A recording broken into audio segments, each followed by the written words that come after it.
Bagi kalian yang belum menonton part 241, saya anjurkan tonton video tersebut terlebih dahulu agar kalian tidak ketinggalan alur cerita terbaru. Jangan lupa siapkan kopi, susu, gula, teh, serta sembako biar komplit dan aturlah headset biar kalian nyaman. Baiklah para warga masyarakat desa Konoha dimanapun wilayahnya. Berdasarkan pada episode sebelumnya, Kabuto dikagetkan karena ego Naruto sempat sadar. Tapi dia berkata, "Siapa aku?" Dengan kejadian itu, Kabuto menganggap bahwa dia adalah kloningan Naruto, karena kulitnya sudah tidak seperti siluman Jubi, dan lebih mirip seperti manusia normal. Kemudian kita ke tempat Boruto berada, di mana Boruto dihadapkan dengan monster yang ternyata monyet besar berwarna putih. Dalam situasi ini, entah kenapa Boruto tidak bisa menggunakan pasukan bayangannya. Walaupun begitu, Boruto menggunakan katananya dan maju menyerang monyet raksasa itu. Tapi ternyata monyet itu menggunakan cakarnya menahan katana Boruto. Pertempuran semakin panas karena monyet itu sangat lincah bergerak. Boruto pun berpikir untuk mengalahkannya. Tidak hanya besar namun dia juga sangat lincah.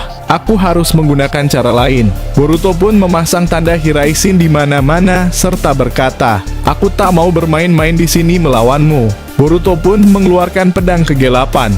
Dia kemudian langsung bergerak secepat kilat dan melukai monyet raksasa itu. Tapi Boruto tidak membunuhnya. Dia pun maju ke arah monyet itu. Namun tak terduga, monyet itu malah memilih bunuh diri. Boruto pun merasa aneh.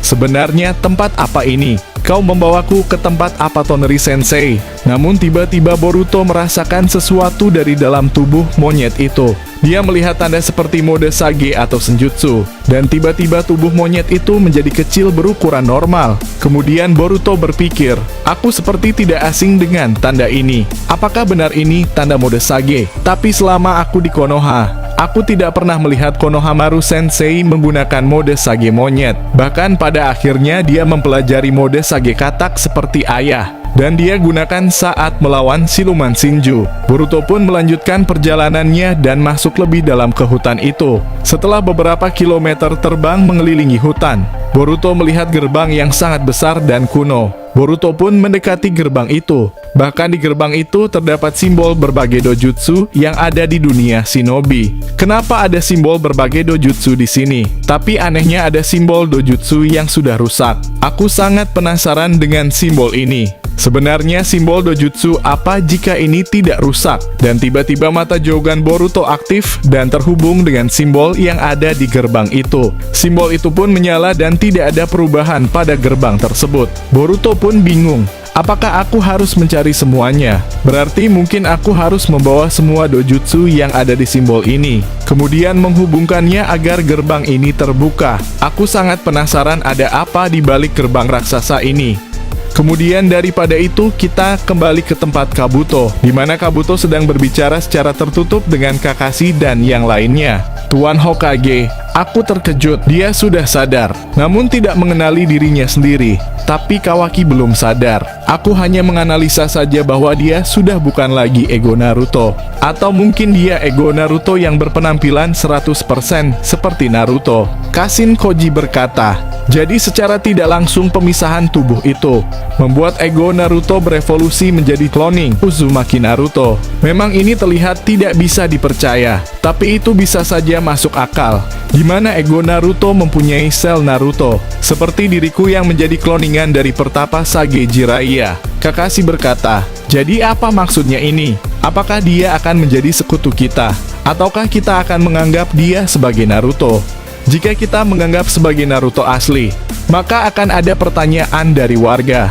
Jadi kita harus merahasiakan identitasnya, atau ini sebagai bukti bahwa Naruto masih hidup, agar semua warga tidak panik. Kabuto pun menyarankan, lebih baik kita katakan saja bahwa dia adalah cloningan dari Naruto. Kita tidak usah menutupinya, apalagi Konoha sedang dijajah. Kita harus membuat situasi menjadi tenang dengan munculnya cloning sang Hokage. Selain itu, di sisi lain ego Shiba sedang merencanakan tujuan Jura. Jura berkata, kita tidak boleh berlama-lama di sini. Kita harus bergerak. Aku tak mau tujuan kau dihalangi oleh King Boruto yang masih hidup. Walaupun kita tak tahu kapan mereka akan merebut desa ini. Ego Shiba mengatakan, sungguh benar-benar tidak bisa dipungkiri. Dia memang masih hidup. Kupikir dia sudah kuhabisi bahkan tidak tersisa. Tapi pertarungan sebelumnya membuktikan bahwa kita belum menghabisinya. Kode pun mempunyai usulan. Aku punya rencana. Jika kita akan menanam pohon dewa di Konoha, maka kita harus mengumpulkan 9 biju. Menurutku itu terlalu lama untuk mengumpulkan semuanya.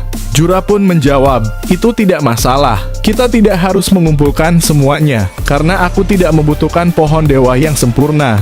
Aku sudah mempunyai rencana lain.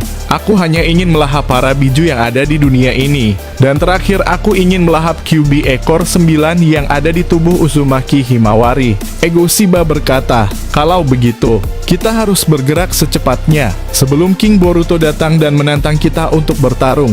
Kode pun menjawab, tenang saja, kita punya tawanan warga Konoha. Mereka takkan mudah menyerang kita dengan mudah. Tapi Jura, mengapa kau tidak membutuhkan semua biju? Jura menjawab, Kode, pada dasarnya aku berbeda denganmu yang awalnya manusia. Aku tercipta dari jubi ekor 10 karena tindakanmu.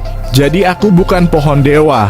Dengan melahap beberapa para biju saja, akan membuatku berevolusi seperti Ego Shiba yang akan memiliki kekuatan dewa Shiba Otsutsuki sebenarnya. Di sisi lain, Boruto masih berpikir, bagaimana caranya dia bisa mengumpulkan dojutsu ini untuk membuka gerbang yang besar. Apakah di tempat ini ada seseorang yang mempunyai dojutsu ini? Semakin dipikirkan, semakin pusing kepalaku.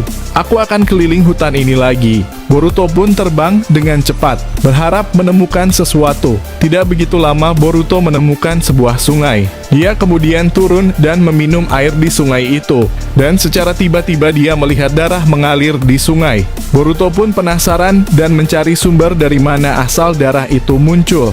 Boruto terbang dengan cepat dan pada akhirnya dia berhenti di tempat bangunan kuno. Dia melihat klan yang sangat aneh berkumpul. Dan dia melihat piramida yang di atasnya memiliki simbol matahari. Ini seperti simbol elit dunia yang menyembah kekuatan iblis bermata satu. Boruto pun berpikir kenapa mereka ada di tempat ini. Mereka sangat berbahaya. Bahkan di dunia tidak banyak orang yang tahu tentang mereka. Aku percaya bahwa mereka sekte penyembah iblis Baphomet atau Lucifer. Boruto kemudian melihat mereka sedang melakukan ritual kepada hewan kambing. Tapi kepalanya digantung dan diletakkan di altar. Boruto pun melihat ada seorang bayi yang akan dikorbankan di samping kepala kambing itu. Sialan, mereka benar-benar biadab. Aku takkan biarkan bayi yang tidak bersalah menjadi korban dari ritual mereka. Walaupun kumpulan sekte itu banyak, tapi Boruto ingin menyelamatkan bayi itu. Ketika Boruto akan maju, tiba-tiba ada yang datang dan berkata, "Wahai para elit global sialan, aku takkan membiarkan kalian berbuat seenaknya." Orang itu pun menyerang dengan elemen api.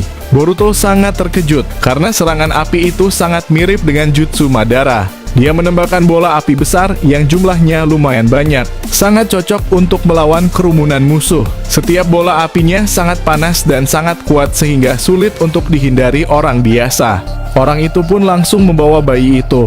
Namun ada seseorang yang menggunakan jutsu bayangan mirip seperti klan Nara. Orang itu pun tertangkap. Boruto langsung terbang dengan cepat menyelamatkan orang itu.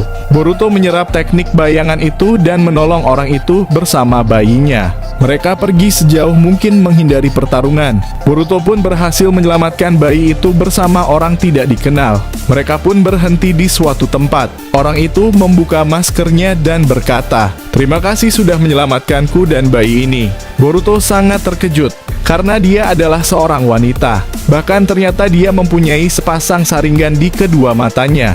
Lantas Boruto berkata, "Apakah itu saringan? Aku benar-benar tidak menyangka bertemu pengguna saringan di tempat ini." Wanita itu pun berkata, "Apa yang kau katakan benar. Ini adalah dojutsu saringan. Dan namaku adalah Nanashi. Nama lengkapku adalah Uchiha Nanashi."